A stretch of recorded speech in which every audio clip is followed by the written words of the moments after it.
Então fala aí, rapaziada, mais um videozinho pro canal, né, falando sobre genética e mais especificamente sobre epigenética, sobre a metilação da RNA, né, sendo mais preciso. Aí que a título de introdução eu vou ler uma páginazinha do livro desse autor aí que eu também coloquei na referência aí e tal, né.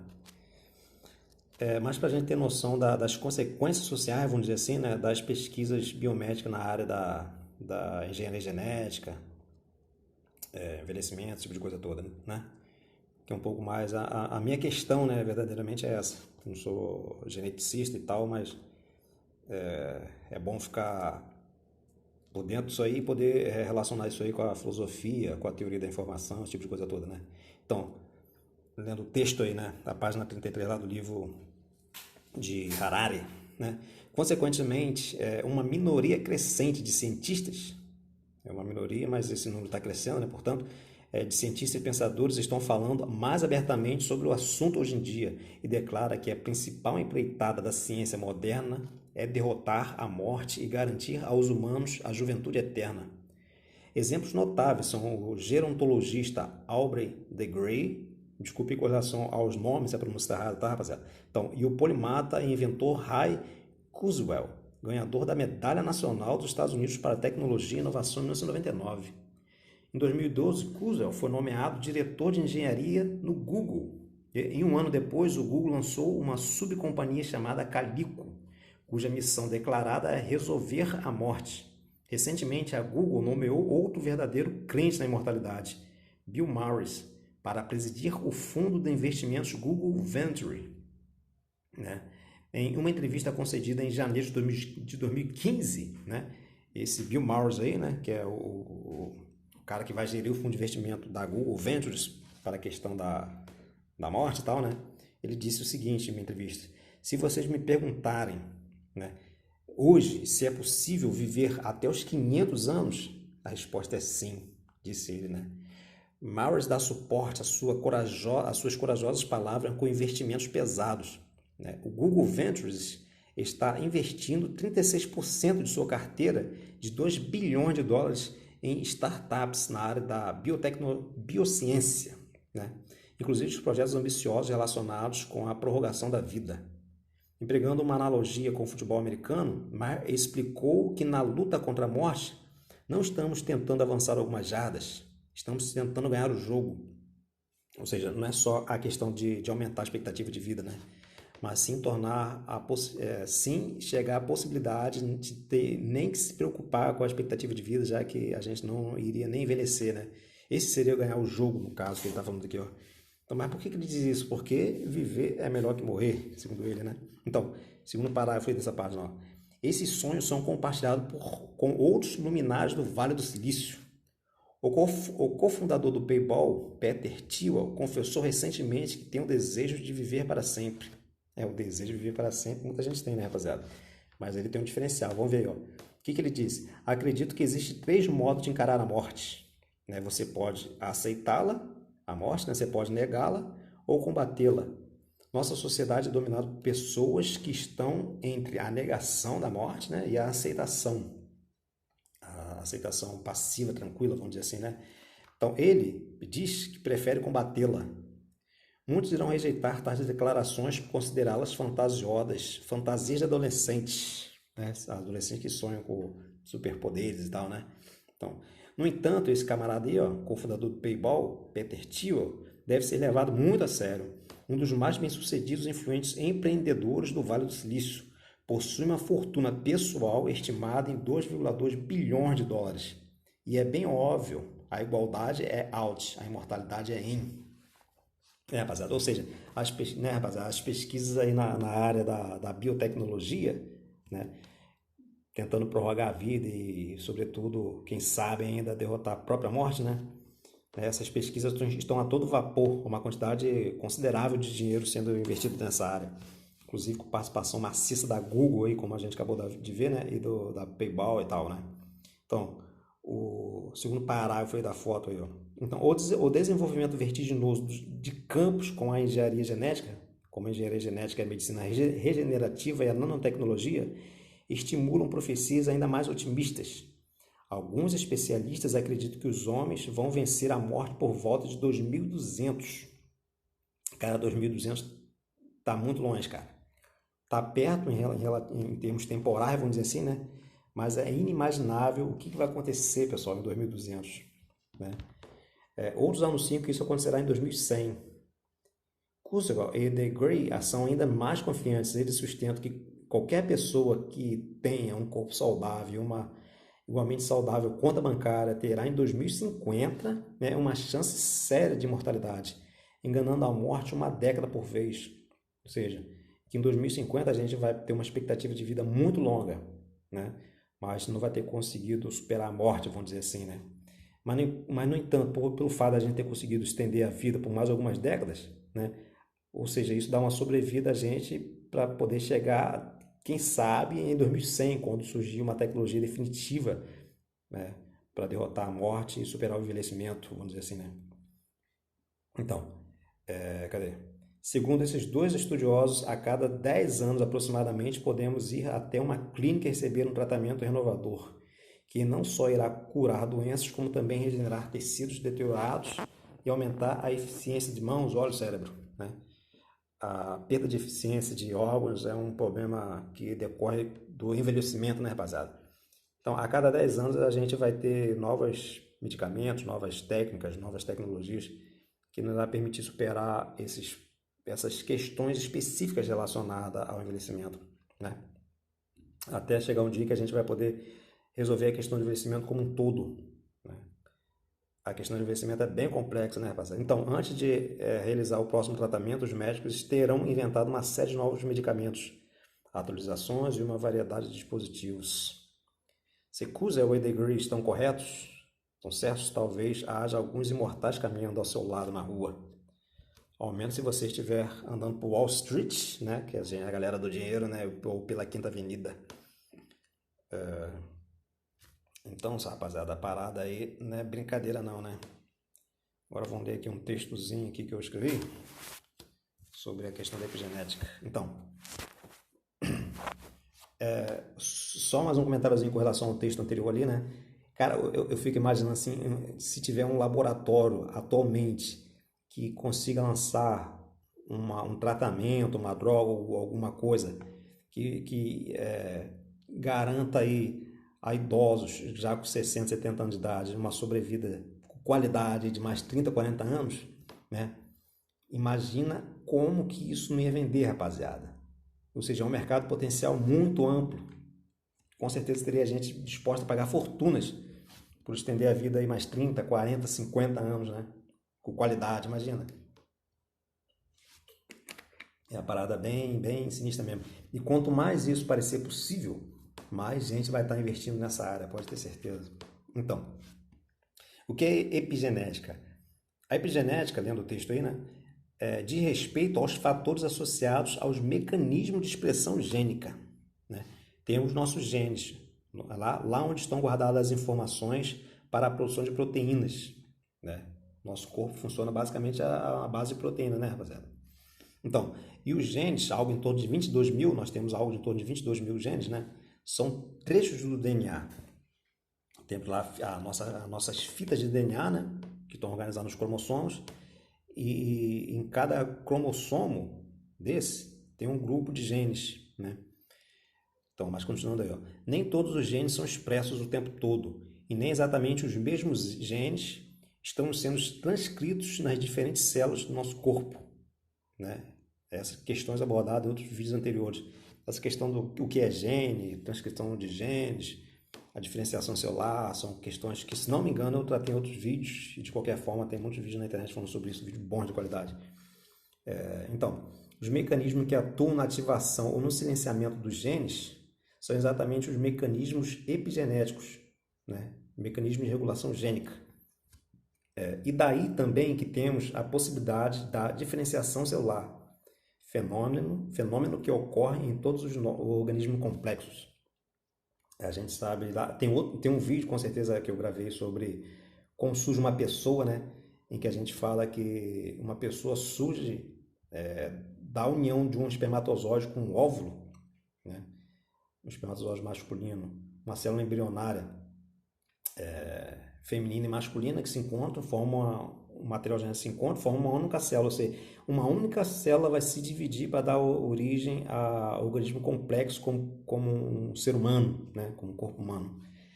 Essas divisões celulares são divisões diferenciadas, né? Um único grupo de célula vai se dividir em grupos diferentes, especializados e tal. Como que isso ocorre, né? A especialização celular é um processo epigenético, né? Que eu também falei nesse outro vídeo também. Então, aí, ó, assim, as células do tecido e o próprio organismo como um todo podem ter a possibilidade de ter diversas características a depender das variações epigenéticas, de modo que o DNA continue o mesmo e as sequências de base nitrogenada não sofrem alterações. A gente tem o nosso genoma, que são os genes que estão no nosso DNA, né, na sua fita DNA, né? E quando a gente fala em mecanismos epigenéticos, mudanças epigenéticas, a gente não está falando da mudança no DNA em si, né? As sequências das bases nitrogenadas continuam as mesmas. As mudanças vão ocorrer acima do DNA, em torno do DNA, entendeu? Não são mudanças genéticas, são mudanças epigenéticas, mudanças que não alteram as sequências das bases nitrogenadas que compõem os genes, vamos dizer assim, né? Se você está ligado aí no que é um gene, nas bases nitrogenadas, vocês estão sabendo do que eu estou dizendo. Então, aí, ó, falando de outro modo, podemos apresentar diferentes fenótipos para o mesmo genótipo por causa da atuação desses mecanismos epigenéticos. É só você pensar em gêmeos idênticos, que são gêmeos monozigóticos, né? Gêmeos que têm origem a partir de uma mesma célula ovo, né? De mesmo zigoto. Esses gêmeos, esses irmãos, que são naturalmente do mesmo sexo, né, rapaziada? Porque tem um material genético idêntico, né? A fita de DNA deles tem a mesma sequência de base nitrogenada ao longo de toda a fita de todos os cromossomos, de toda a cromatina, né? Porque as células em atividade ali era o DNA se organiza em cromatina, não propriamente cromossomo. O cromossomo aparece na processo de divisão celular, né, rapaziada? Uma outra coisa que eu falei também. Então, como que gêmeos que são idênticos, têm genética idêntica, apresentam diferenças ao longo da vida, inclusive com casos, né, registrados de gêmeos idênticos em que um desenvolve câncer, outro não desenvolve o câncer, alguns desenvolvem calvície, outros não, tal. Alguns vivem mais, outros vivem menos, né, por conta de problemas relacionados ao envelhecimento, né? Como que isso é possível? Então, essas modificações nos gêmeos idênticos, né, não são modificações no DNA em si, mas são modificações, sobretudo, epigenéticas, né? Então, são os mecanismos epigenéticos que explicam por que gêmeos idênticos, né, vão se tornando cada vez mais diferentes ao longo da vida, né? Porque cada um vai se relacionar de modo diferente com o meio ambiente, eles não vão ter a mesma dieta, eles não vão frequentar os mesmos lugares, né?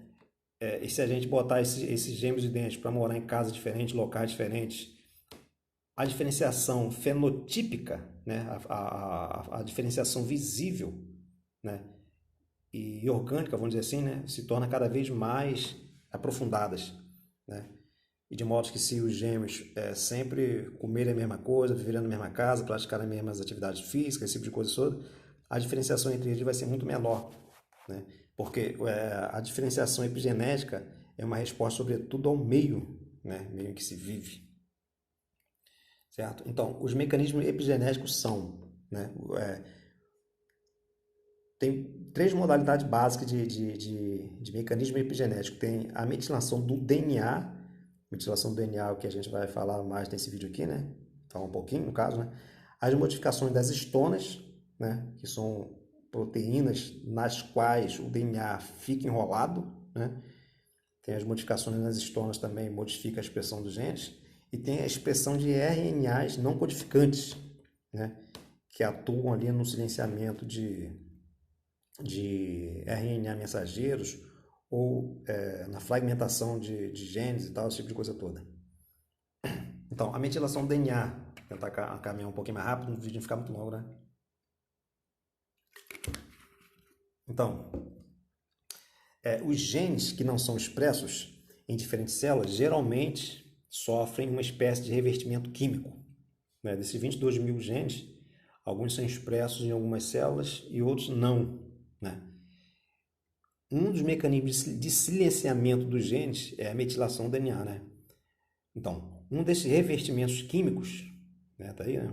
Revestimentos químicos, é a adição de um grupo metil, CH3, na base nitrogenada citosina, que é uma das bases nitrogenadas que compõem o DNA, né? Citosina, guanina, timina e adenina, né, rapaziada? Então, a citosina metilada normalmente é seguida de uma guanina.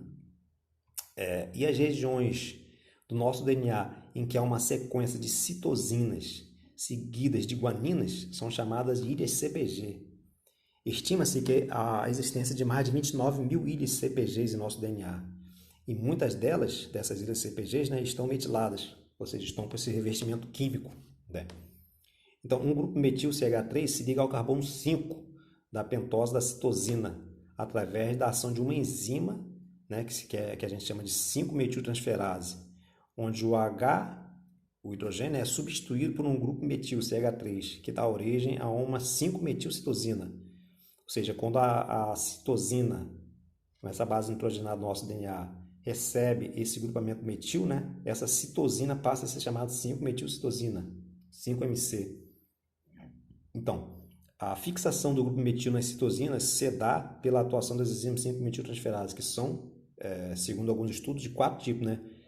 A DNA metiltransferase 1, que a gente chama DNMT1, DNMT2, que tem mesmo princípio ativo, né? Mas que atuam em ocasiões diferentes, né? Essas enzimas que promovem a metilação do DNA da citosina, no caso, né? E tem a DNA MT3A e 3B. Então, a metiltransferase responsável por novas metilações, né? Tem metiltransferase responsável por novas metilações, ou seja, genes que são ativos durante um período da vida, às vezes eles se tornam inativos, né? Aí tem uma enzima específica para desativar esses genes, né?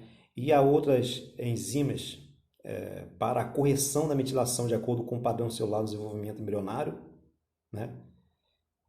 E outra enzima ainda para a manutenção das metilações quando da duplicação do DNA. Né? Tem a figura aqui embaixo que eu vou mostrar aqui, ó. Então, aqui no trecho de um livro, né? De um artigo. O DNMT1, essa enzima responsável pela metilação da citosina, por exemplo, é um tipo de enzima, né? Serve para manter a metilação do DNA durante a replicação, fazendo uma cópia do padrão de metilação da DNA parental. Então, rapaziada, quando o DNA ele é duplicado, né, replicado, né, a nova fita de DNA tem necessariamente que manter o padrão de metilação da fita mãe, vamos dizer assim, né, da qual foi copiada.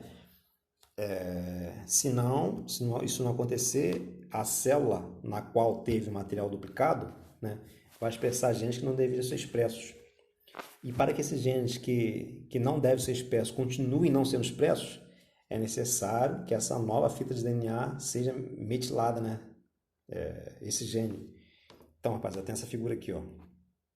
Aqui é um pedaço da citosina, né? Aqui, ó. Calma aí. Aqui eu tô sem um lápisinho aqui, rapaziada, ó. Mas tá aqui, ó, A, né? A. Tem a citosina. Tem a citosina, que é aí, ó, uma pirimidina, né? Aí você observa aqui do ladinho, a DNMT atuou e acrescentou em vermelhinho ali, um CH3, né? Aqui no A não está mostrando o Hzinho ali, mas tem um Hzinho ali, um hidrogênio ali, né? Isso é um CH3. Aí aqui, ó, no B, né? Essas bolinhas aí, essas bolinhas no comecinho da figura aí, é tipo um espinozinho, né? Seriam as citosinas, né? De uma região promotora, né? Porque tem trechos específicos, né, no nosso DNA que servem como regiões promotoras. É a partir daquele ponto em que o gene começará a ser lido, né? em que os complexos proteicos para a produção do RNA mensageiro, né, atue, tem que ter esse ponto de partida. Então, Então, essa metilação das citosinas ocorre sobretudo nessas zonas promotoras do gene, entendeu? Quando as citosinas estão metiladas, esses fatores de transcrição dos genes não conseguem ler o gene, né? Porque é como se a metilação servisse como revestimento químico, uma capa protetora do gene.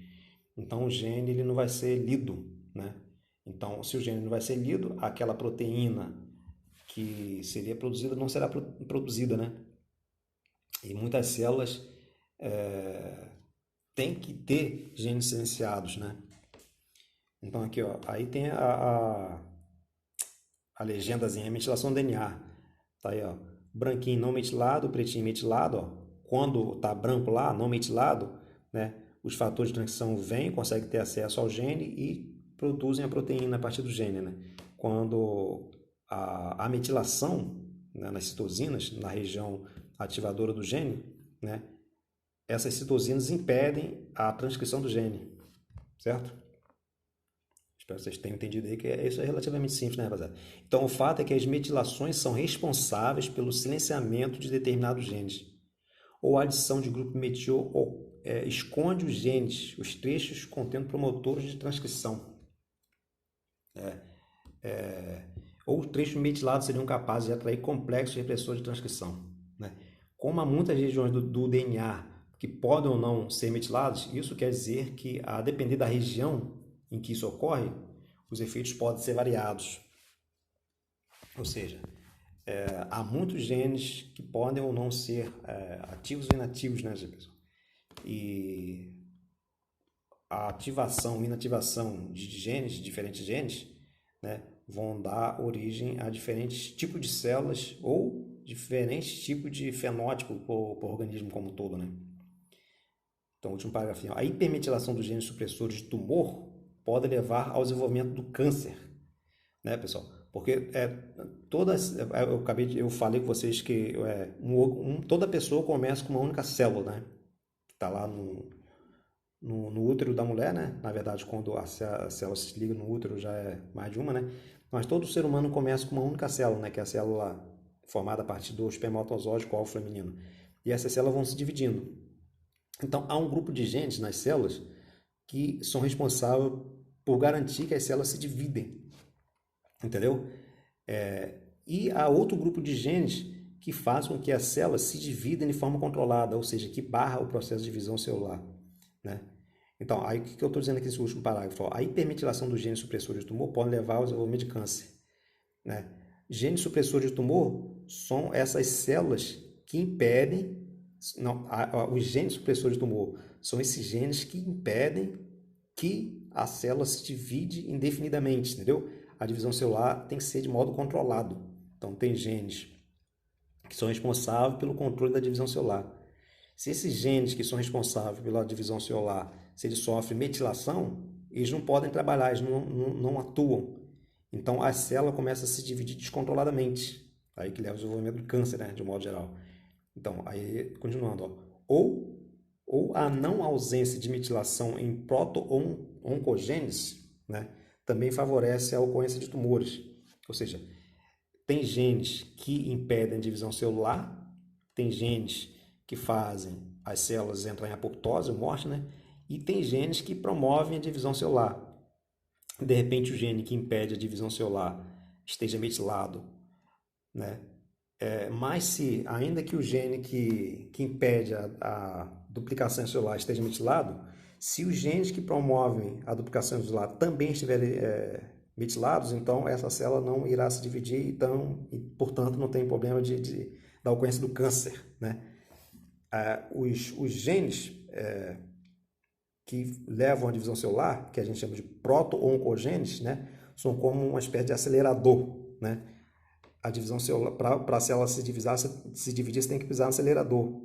Mas os genes supressores do tumor são como os freios, né? Que não permite que essa divisão celular atinja velocidades muito altas, vamos dizer assim, e ocorra indefinidamente, né? Então, você pode pisar no acelerador, mas se você estiver carcado no freio, a divisão celular não ocorre, né? Então, esses dois lances aí envolvidos aí, ó. A hipermetilação, né, aí, ó, afeta a estabilidade dos genes. E o nosso material genético tende a se tornar menos estável conforme envelhecemos. É tudo qual genes serão transcritos, em quais células ou não células, tal. Quando essa célula começa a dividir, quando essa célula tem que parar de dividir, né, se dividir e tal. Quando essa célula deve entrar em apoptose, morrer por conta de velhice, porque uma célula muito velha não consegue desempenhar suas funções, esse tipo de coisa toda. Tudo isso é regulado pelos genes e pelos epigenoma, né? E é um mecanismo muito complexo, né, rapaziada? Que tem que ser um mecanismo estável. Aí, conforme a gente vai envelhecendo, devido a vários fatores, né? Não só ao desgaste dos telômeros, mas também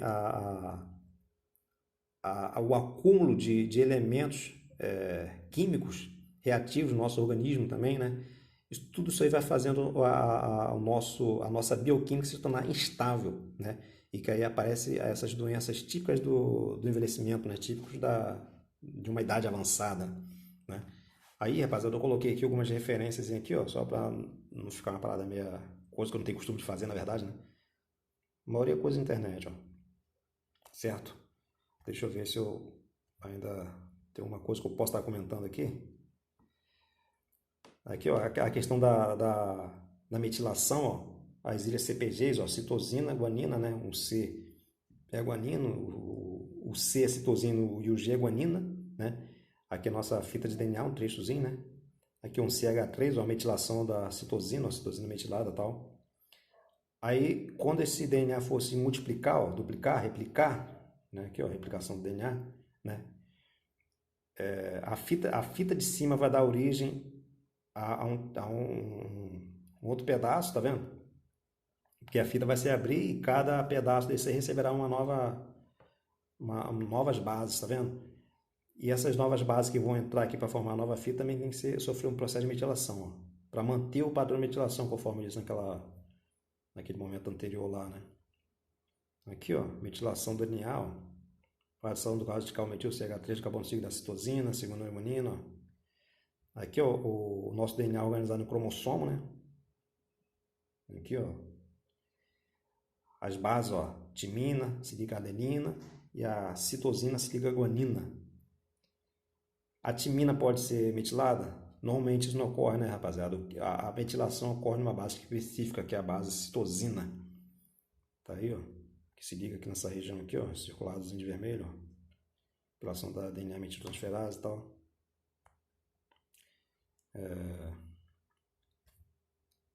Deixa eu ver aqui algum artigozinho aqui só para a gente fechar essa questão. Tem um resumo aqui de um artigo que eu li. Cadê? Esse aqui, ó. Deixa eu ver se é esse.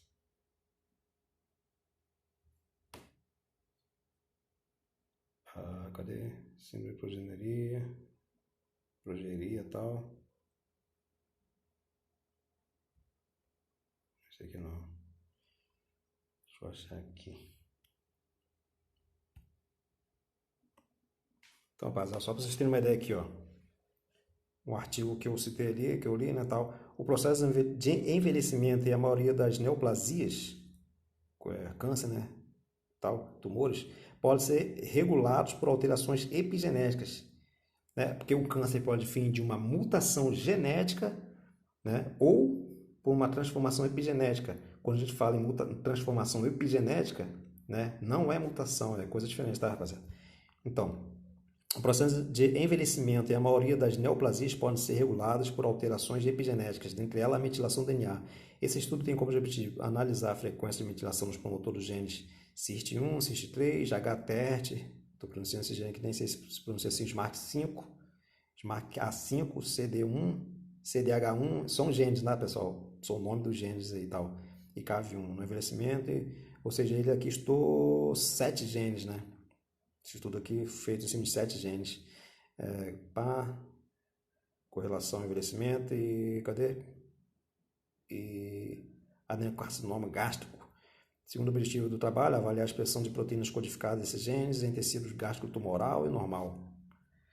Cadê? Terceiro objetivo, associar resultados com dados clínico-patológico da amostra, métodos, a frequência, e os métodos, né, análise de expressão proteica, foi... Então, aqui ó, resultados. Os promotores dos genes SIRT1 e IGFBP3 apresentaram maior metilação em idosos quando comparado ao grupo jovem. Ou seja, esses genes aí, ó, SIRT1 e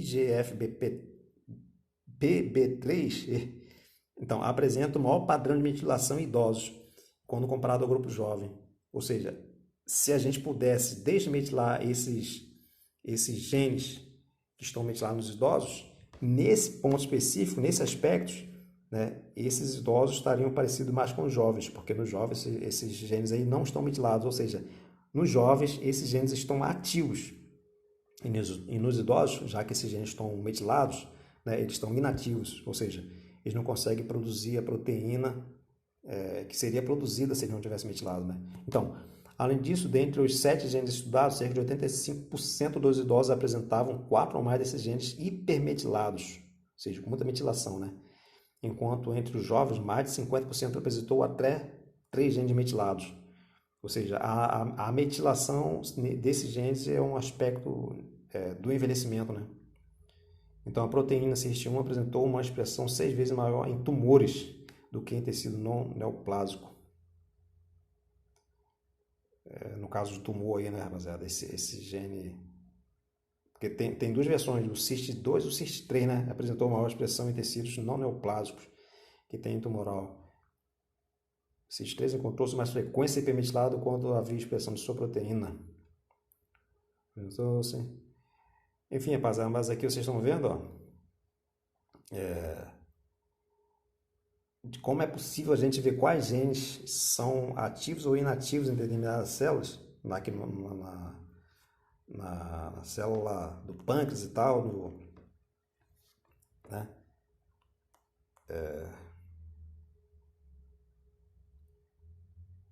Que podem ser relacionados com o processo de envelhecimento.